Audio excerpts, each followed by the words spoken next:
மத்தேயு சுவிசேஷம் 6ஆம் அதிகாரம் 9ஆம் வசனத்திலிருந்து இயேசப்பா வாழ்ந்த நாட்களில்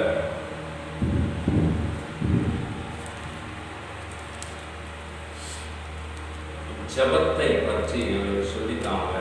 ஜபம் கற்றுத்தாங்க. சீஷர்களுக்கு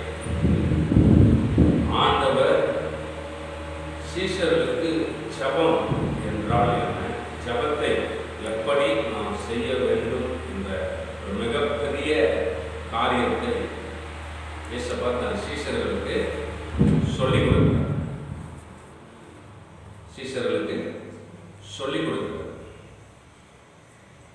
அது சொல்றார், அஞ்ஞானிகளைப் போல நீங்க என்ன பண்ணாதீங்க, ஜபம் செய்யாது. அன்றையும் நீங்கள் ஜபம் பண்ணும்போது அஞ்ஞானிகளைப் போல வீண் வார்த்தைகளை அலப்பாதீர்கள். அவர்கள் அதிக வசனிப்பினால் தங்கள் ஜபம் கேட்கப்பட வேண்டும் என்று நினைக்கிறார்கள். அதிகமான வசனிப்போட இந்த ஸ்டைலா ஜபம் பண்றது, சொல்லுங்க என்ன பண்றது, ஸ்டைலா ஜபம் பண்றது. ஒரு சில பார்த்தீங்கன்னா அப்படியே ரொம்ப என்ன பண்ணுவாங்க, அந்த குரலெல்லாம் கொஞ்சம் மாற்றி, வழக்கமாக நம்ம எல்லாருக்கும் பிடிச்ச மொழினது தமிழ், ஓகேவா? தமிழில் அவங்களுக்கு என்ன மொழி வந்து அதை ஒரு வேளை நீ இங்கிலீஷ்லேயே உங்களுக்கு தாய்மொழியாக இருந்தால் இங்கிலீஷில் தான் ஜபம். ஒரு வேளை ஹிந்தி உங்களுக்கு தாய்மொழியாக இருந்தால் ஹிந்தியில் ஜபம். அப்படி தானே? வேலை தெலுங்கு, மலையாளம், கன்னடம் இதெல்லாம் ஆண்டவர் பல மொழிகளை வச்சிருக்கிறார். அதுக்கு ஏற்றபடி அவங்களுக்கு தாய்மொழியில் தெளிவாக ஞாபகம் ஜபம். எல்லாரும் ஜபம் பண்ணுறது நிறைய பேருக்கு அந்த தோரணை, சொல்லுங்க, இந்த தோரணை அப்படியே ஒரு மாதிரி கத்தி இல்லை ஒரு மாதிரி வசனிப்பா, அதை வேற ஒரு ஸ்டைலா. ஆண்டவரே இரக்கம் நிறைந்தவரே, எப்போது நம்ம அப்படியே பேசுறோம். ஒரு சிலர் பரலோகத்தில் இருக்கிற எங்கள் ஆண்டவரே, உம்மை நோக்கி நாங்கள் துதிக்கிறோம் ஆண்டவரே. ஆண்டவர் வந்து நம்ம நினைக்கிறோம் அதெல்லாம் வந்து பார்க்கிறவர் இல்லை. எதை பார்க்குறாரு? நம்முடைய உள்ளத்தை மட்டும் நம்ம பார்க்கிறவர். அல்லேலூயா. ஆகவே ஆண்டவர் இதுக்காக ஜெபம் பண்ணுவான்னு தெளிவாக சொன்னார். இதில் சொல்லப்பட்ட காரியங்கள் ஏன் இந்த ஆண்டவர் ஜெபம் என்ற ஒரு மரபை வைத்தார்? ஏனென்றால் முதலில் ஆதாமோடு தேவன் எப்படி பேசினார்? சத்தமா பேசினார். எப்படி? சவுண்ட், சொல்லுங்க, சவுண்ட். ஒளியாய் என்ன பண்ண இறங்கி வந்து பேசினார் ஆதாமோடு எவ்வளவு. அதுக்கு பின்பாக வந்த நோவா, ஆபிரகாம். ஆனா நோவாவுக்கெல்லாம் சத்தமா பேசினார், சவுண்ட் மாதிரி, அது ஒளியாக தோன்றி பேசினார். ஆனா ஆபிரகாமுக்கு ரெண்டுமே விதமாக ஆண்டவர் அவனுக்கு வந்து அனுபவத்தை கொடுத்தார். ரெண்டு அனுபவமாக. யாருக்கு? ஆபிரகாம். ஏன்னா ஆபிரகாம் சத்தத்தையும் கேட்டார், டைரக்டா பேசுனதையும் கேட்டார். இதுதானே? ஆசீர்வதிக்கிறதுக்காக போனார்ல, ஆண்டவர் போய் அப்பவும்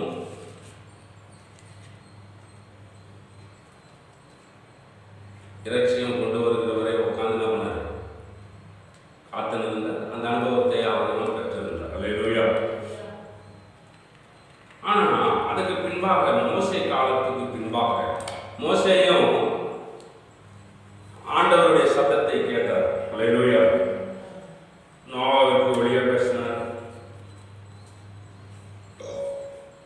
அல்லேலூயா.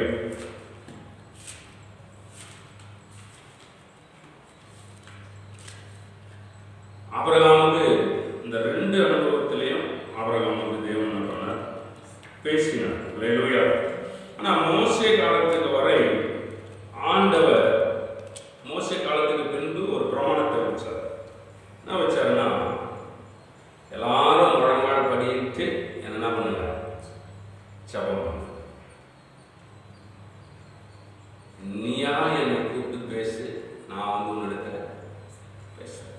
தேவனுடைய சித்தம், தேவனுடைய விருப்பங்களை அந்த காலத்துல மனிதன் மேல தேவன் வைத்ததுனால ஒவ்வொரு மனிதனையும் தேவன் தேடி வந்து நம்ம பேசினார். பலிகளை செலுத்தும் பொழுது ஆண்டவர் இறங்கி வந்து ஒளியாக அல்லது சத்தமாக என்ன பண்ணார், அவனுக்கு பேசினார். ஆனால் பிரமாண காலம் முடிஞ்சு பிரமாணம் கொடுத்த உடனே மோசே காலத்துக்கு அப்புறமா ஆண்டவர் பிரமாணம்னா நீ முழங்கால் போட்டு எனக்கு என்ன பண்ண கூப்பிடு, ஹல்லேலூயா, நான் கூப்பிடு, நான் வந்து என்ன பண்ணுறேன் ஆசீர்வதிக்கிறேன். இந்த மாதிரி ஒரு முறைமைகளை வைத்தார். இப்போ நான் வாசித்த இந்த மத்திய சுவிசேஷம் 6ஆம் அதிகாரம். ஸோ நிறைய பேர் வந்து மோசே வந்து பார்த்தாரு, ஆண்டவர் தான் பார்த்தார தவிர யார மோசே வந்து ஆண்டவரை பார்க்கணும் முகத்தையெல்லாம். ஆனால் கேட்டார், நான் செஞ்சாரு. மோசே வந்து கேட்டார், ஆண்டவரே உங்களுடைய முகத்தை நான் என்ன செய்யணும் பார்க்கணும்னு கேட்டார். அப்போ ஆண்டவர் சொன்னாரு, என் முகத்தை நீ பார்த்தா என்ன ஆகிடுவா, இறந்து போயிடுவா. மனுஷன் யாரும் கடவுளுடைய முகத்தை பார்க்க முடியும். ஆனால் நிறைய பேர் நம்ம சொல்கிறோம் ஆண்டவர் வந்தார் பேசினார். அது வந்து அது தத்துவமாக ஒரு சிலருக்கு அவர் மகிமையாக பேசுகிறார் அல்லது ஒளியாக பேசுகிறார். அந்த ஒளியை ஒளி மட்டும் பார்த்த பவுல், சவுலா இருந்த முதல்ல அவன் ஒளியை பார்த்து 3 நாள் அவனுக்கு தான் தெரியல. இதெல்லாம் இருக்குல்ல. அப்ப தேவன் ஒரு பிரமாணத்தையும் வச்சார். என்ன முழங்கால் படிக்கிட்டு நான் பண்ணேன், ஹல்லேலூயா, பிரமாணங்களை வச்சார். அதுக்கு பின்பு ஆண்டவர் யேசுவா இந்த பூமியில வந்து 33 வருஷம் அந்த உலகத்தில் வாழ்ந்தால. அப்போது தன் சீஷர்களுக்கு இந்த காலகட்டத்தில் அவளுக்கு ஜெபங்களை சொல்லிக் கொடுத்தார். ஜெபம் சொல்லிக் கொடுத்தார். இந்த ஜெபத்துக்கான உபதேசம் தான் நம்ம படித்தோம். மத்திய சுவிசேஷம் 6ஆம் அதிகாரம் 9ஆம் வசனத்தில். அது மறுபடியும் நீங்க படிங்க. நீங்கள் ஜெபம் பண்ண வேண்டிய விதமாவது, பரமண்டலத்தில் இருக்கிற எங்கள் பிதாவே, உம்முடைய நாமம் பரிசுத்தப்படுவதாக, உம்முடைய ராஜ்யம் வருவதாக, உம்முடைய சித்தம் பரமண்டலத்திலே செய்யப்படுகிறது போல பூமியிலும் செய்யப்படுவதாக, எங்களுக்கு வேண்டிய ஆகாரத்தை இன்று எங்களுக்கு தாரும், எங்கள் கடனாளிகளுக்கு நாங்கள் மன்னிக்கிறது போல எங்கள் கடன்களை எங்களுக்கு மன்னியும், எங்களை சோதனைக்கு உட்பட பண்ணாமல் தீமையினின்று எங்களை ரட்சித்துக் கொள்ளும், ராஜ்யமும் வல்லமையும் மகிமையும் என்றென்றைக்கும் உம்முடையவைகளே. என்றென்றைக்கும் உம்முடையவைகளே. இதுல சொல்லுங்க 3-4 விதமான ஜெபங்களை கடைசியாக சொல்லி கொடுத்தார். அதுல ஃபர்ஸ்ட் சொல்றாரு விண்ணப்பம். சொல்லுங்க விண்ணப்பம். அது விண்ணப்பம் அதுல எதுன்னு சொன்னா, இப்ப நம்ம தரோம் விண்ணப்பம் என்றால் என்ன சொல்லுங்க பார்க்கலாம். விண்ணப்பம்ன்றது மற்றவங்களுக்காக நம்ம ஜெபிக்கிற ஒரு ஜெபம். அதன் பெயர் தான் அது விண்ணப்பம்.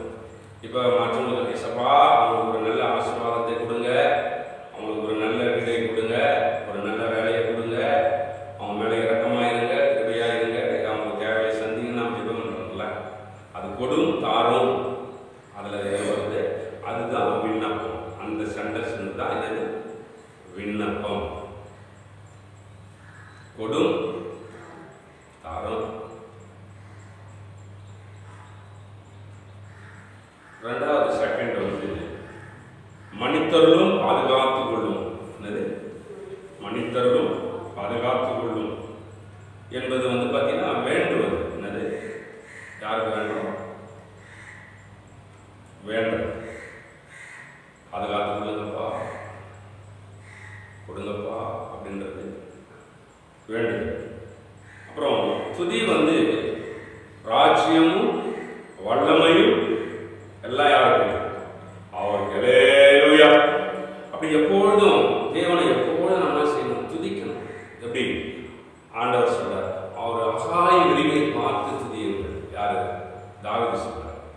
அது அவர் உண்டாக்கின அகாய விரிவுகளை பார்த்து துதியுங்கள். அவர் உண்டாக்கிய சகலவற்றையும் பார்த்து துதியுங்கள். ஹல்லேலூயா.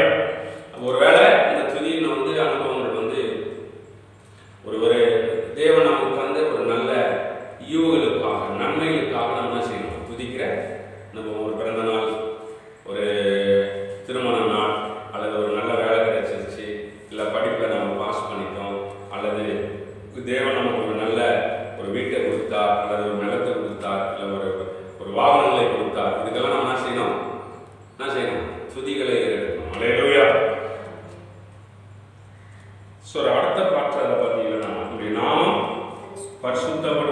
உடைய ராஜ்யம் வருவதாக என்று சொல்லுகிறது வந்துதான் ஜெபம். என்னது? ஜெபம். அல்லேலூயா. இதையேதான் 1 தீமோத்தேயு 2ஆம் அதிகாரம் 1ஆம் வசனம் படிங்க. நான் பிரதானமாய் சொல்லுகிற புத்தி என்னவெனில், எல்லா மனுஷருக்காகவும் விண்ணப்பங்களையும் ஜெபங்களையும் வேண்டுதலையும் ஸ்தோத்திரங்களையும் பண்ண வேண்டும். அல்லேலூயா. இங்க பவுலும் இதெல்லாம் அறிஞ்சுதான் பவுல் அழகா சொல்றாரு. என்ன பண்ணணும்? விண்ணப்பம், வேண்டுதல், துதி, ஜெபம், ஸ்தோத்திரங்களையும் என்ன பண்ணணும்? ஏறெடுக்கணும். அல்லேலூயா. 4 பகுதியாக ஆண்டவரும் சொன்ன இதே 4 பகுதியை பவுலும் என்ன பண்றாரு? சொல்றாரு. இந்த 4 கொஸ்டின்ஸ் சேர்ந்தது தான் அது ஃபுல்லா நம்ம சொல்றது. இந்த என்னது? ஜெபம். எது சொல்றோம்? ஜெபம். அப்போ இன்னைக்கு இந்த 4 பகுதியாக இருக்கிறதை ஆண்டவர் தெளிவாக சொல்லி கொடுத்தார் தான் சீஷர்கள். 4 பகுதியாக இருக்குப்பா. நான் எல்லாத்தையும் போட்டு என்ன பண்ணாதீங்க, குழப்பாதீங்க. நம்மளால துதிங்கன்னா என்ன பண்ணுவாங்க? ஜெபம் பண்ணுவாங்க. பைபிள் படினா அந்த டைம் தான் என்ன பண்ணுவாங்க? துதிப்பாங்க, இல்லை ஜெபம் பண்ணுவாங்க. சர்ச்சில் வந்து உக்காந்த உடனே எல்லாம் பிரைஸிங் நல்லா பாட்டு பாடி துதிக்கும் போது அவர் பைபிள் படிப்பார். என்ன பண்ணுவார்? அப்புறம் நான் ஒரு சொன்னேன், ஏன்னா இந்த டைமில் பைபிள் படிக்கிறோம், எவ்வளோ துதிக்கிறோம். அந்த டைமில் ஒரு சிலர் பாடம் இல்லைங்க. அந்த டைம் தான் என்ன பண்ணுவோம்? பைபிள் எடுத்துன்னு பைபிள் படிக்கிறது தவறு இல்லை. எல்லாரும் நன்றி சொல்லி, ஆண்டவரே இந்த நாளைக்கு புத்தியில ஆண்டவரே பலன் தந்தீங்க, சுகம் தந்தீங்க, பாதுகாப்பு தந்தீங்களப்பா, அவங்க கொடானுடைய ஸ்தோத்திரம் நன்றின்னு எல்லாம் நன்றி நிறைந்த உள்ளத்தோடு துதிக்கும் போது இவர் என்ன பண்ணுவாரு? பைபிள் படிக்கிறார். எல்லாம் முடிச்சதுக்கு அப்புறம் என்ன பண்ணுவாரு? பாட்டு பாடுவார். ஒரு சிலர் அப்படிதான் இருப்பாங்கல்ல. ஒரு சில பைபிளை படிக்க வேண்டிய நேரத்தில் என்ன பண்ணுவோம்? நல்லா தூங்கும், குறைக்கிறது. அப்புறமா எழுந்து பைபிள் படிக்கணும். அதான் ஆண்டவர் வந்து எல்லாவற்றையும் சரியாக செய்யுங்கள் சொல்லி கொடுத்தார். சரி, நம்மளுக்கு தான் சொன்னாரா? புதிய ஏற்பாட்டின் காலத்தில், பழைய ஏற்பாட்டில் ஆண்டவர் சொன்னார். ஆசாரிப்பு கூடாரத்தை உண்டாக்கி, அந்த ஆசாரிப்பு கூடாரத்தில் ஆசாரியன் என்ன செய்யணும்? 3 விதமான காரியங்களை கொடுத்து என்ன செய்யணும்? தூபம் போடணும். யாத்திராகமம் 30ஆம் அதிகாரம் 34ஆம் வசனத்தில் நீங்கள் படிச்சீங்கன்னா ஆண்டவர் சொல்றார். படிக்கணும். யாத்திராகமம் 30ஆவது அதிகாரம். பின்னும் கர்த்தர் மோசேயை நோக்கி, சுத்த வெள்ளை கோலமும் குங்கிலியும் அல்வான் பிசினுமாகிய கந்த வர்க்கங்களையும் சுத்தமான சாம்பிராணியையும் நீ சம நிறையாக எடுத்து தைலக்காரன் செய்கிறது போல அதற்கு பரிமளம் ஏற்றி துப்புரவான பரிசுத்த தூப வர்க்கமாக்கி அதில் கொஞ்சம் எடுத்து பொடியாக இடித்து நான் உன்னை சந்திக்கும் ஆசரிப்பு கூடாரத்தில் இருக்கும் சாட்சி சந்நிதியில் வைப்பாயாக. அது உங்களுக்கு மகா பரிசுத்தமாய் இருக்க கடவுது. அல்லேலூயா. இதை ஒவ்வொரு நாளும் இது எல்லாத்தையும் சேர்த்து அதை பொடியாக்கி ஒவ்வொரு நாளும் தூப கலசம் என்று சொல்லுகிற அந்த இடத்துல என்ன பண்ணணும்? எப்போது என்ன செய்யணும்? போடணும். என்னது சொல்லுங்க? வெள்ளை கோலம், குங்கிலியம், அல்பான் பிசினுமாக கந்த வர்க்கங்களையும் சுத்தமான சாம்பிராணியையும்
கொஞ்சம் காலமெல்லாம் படியும்ல தோல் மேலே. இப்போ நம்ம ட்ரெஸ் வஸ்திரம் கூட ஒரு 5-6 நாளைக்கு இந்த பனிக்காலத்தில் அதே வச்சுருந்தீங்கன்னா என்ன பிடிக்கும்? ஒரு மாதிரி புறணும் பிடிக்கும், பூச்சி வரும். அதுவாக என்ன சொன்னால் இதெல்லாம் செய்யுங்கன்னு. அந்த காலத்தில் இந்த ஓலை வீடுகளை நாம் இன்றைக்கும் ஒரு சில இடத்துல ஓலை வீடுகள், ஓலையெல்லாம் அமைச்ச வீடுகள் இருக்குது. அதிலெல்லாம் என்ன பண்ணுவாங்க? சாம்பிராணி புகையை எல்லாத்தையும் போடுவாங்க. ஏன்னா அப்போ தான் இந்த சிலந்தியெல்லாம் கூடு கட்டாது. சிலந்தி மற்ற புழு பூச்சிகள்லாம் என்ன பண்ணது வராது. சின்ன சின்ன பூச்சியெல்லாம் வருது இல்லை. நீங்கள் சாம்பிராணி போட்டுப்பாங்க. இந்த கிச்சனில் கூட நிறைய பூச்சிகள்லாம் இருந்தால் நீங்கள் என்ன பண்ணுங்க? சாம்பிராணி புகையை. அதுதான் ஆண்டவர் சொன்னார். அப்போ அதே போல இந்த ஜெபம் இந்த உலகத்தில் வாழ்கிற மனிதனை பிசாசின் வல்லமைகளோ அந்தகாரங்களோ உலகத்தில் உள்ள பாவமோ ஒன்றும் அந்த ஆத்மாவை தொடாதபடி கர்த்தர் என்ன பண்ணாரு? பாதுகாப்பதற்கு என்ன பண்ணணும்? ஜெபத்தை ஏறெடுக்கணும். ஜெபம் நம்ம என்ன செய்யணும்? கர்த்தர் சமூகத்தில் ஏறெடுக்கணும். அதுதான் அந்த ஆத்மாவுக்கு பாதுகாப்பு. அந்த காலத்தில் இந்த நாளத்தையும் ஒன்றாக இணைத்து ஒரு தூபம் போட சொன்னார்கள். அதே போல நமக்குள்ள இருக்கிற ஆத்மாவில் சத்துருவின் வல்லமையோ பாவங்களோ உலகமோ பிசாசோ எவ்விதமான கொடிய தீமையான காரியங்களை கொண்டு வராமல் இருக்கும்படிக்கு நாமும் தினந்தோறும் நம்ம ஆத்மாவில் என்ன செய்யணும்? ஜெபங்களை ஏறெடுக்கணும். அல்லேலூயா, அல்லேலூயா. கர்த்தர் நல்லவர். அப்படி ஜெபம் நம்ம ஏறெடுத்தா தேவன் நம்மை கொண்டு நடத்துவார். அவர் வல்லமை நிறைஞ்சவர். அல்லேலூயா. 4 விதமான ஜெபங்கள் குறித்து தான் ஆண்டவர்னு சொன்னார், பவுலும் சொல்றார். அல்லேலூயா. அப்ப இந்த 4 விதமான ஜெபங்களையும் நம்ம வாழ்க்கையில நம்ம எப்போதும் என்ன பண்ணணும்? ஏறெடுக்கணும். இப்போ நம்ம நிறைய பேர் தெரிஞ்சுக்கணும், ஜெபம்னா ஒரே மாதிரி தான். ஒரே 2 பாட்டு பாடுவாங்க, என்ன பண்ணுவாங்க? அப்படி ஜெபம். அப்படிதானே? அப்ப தொடர்ந்து நாம் இந்த ஃப்ரைடே அடுத்து இருக்கிற இதனுடைய விளக்கங்களையும் நாம் என்ன செய்யலாம்? நம்ம கற்றுக்கொள்ளலாம். ஆனால் முக்கியமாக எந்த ஜெபம் செஞ்சாலும் நம்ம ஆத்மா பாதுகாக்கப்படுகிறது. அல்லேலூயா. ஒரு நேரம் கூட நம்ம தேவ சமூகத்தில் அமர்ந்து ஜெபிச்சோம்ல, இந்த ஜெபம் பார்ப்பதற்கு சாதாரணப்பட தான் தெரியும். இப்போ இதெல்லாம் சேர்த்து ஒரு புகை போட்டால் நிறைய பேருக்கு எப்படி தெரியும்? ஏதோ ஒரு புகை போடுறாங்க தான் தெரியும். ஆனால் நாம் எவ்வளவாய் ஜெபிக்கிறோமோ அவ்வளவாக தேவ வல்லமை நம்ம மேலே இறங்கி கொண்டே இருக்கும். அல்லேலூயா. தேவன் பரலோகத்திலிருந்து பாதுகாப்பு, பலன், சுகம், ஆரோக்கியம், ஆசீர்வாதம் எல்லாம் நம்ம ஆத்மா மேலே போட்டுனே இருப்பார். அல்லேலூயா. அனுப்பிக்கொண்டே இருப்பார். ஜெபம் முடிச்சு நம்ம உலகத்தில் வாழவில்லை. உலகமே அநீதியானது. உலகத்தில் உள்ள எல்லா காரியங்களும் உலகத்தில் இருக்குது. எதுவும் நம்மை தொடாமல் இருப்பதற்கு, நம்ம ஆத்மாவை பாதுகாப்பதற்கு ஜெபம் ஒவ்வொரு மனிதனுக்கும் மிக அவசியமானது. அல்லேலூயா. அப்போதுதான் நாம் உலகத்தில் வெற்றியாக ஜீவிக்க முடியும். ஜெபம் இல்லாத ஒரு மனிதன் வாழ்வானா அவனுக்கு உலகத்தில் பாதுகாப்பு என்பதே இல்லை. எப்பொழுது நமக்கு பாதுகாப்பு வேண்டுமானால் நம்ம எப்பொழுதும் கர்த்தருடைய ஜெபத்தில் காத்திருந்து ஜெபிக்கணும். அல்லேலூயா. கர்த்தர் அப்படியே நம்மை இன்னும்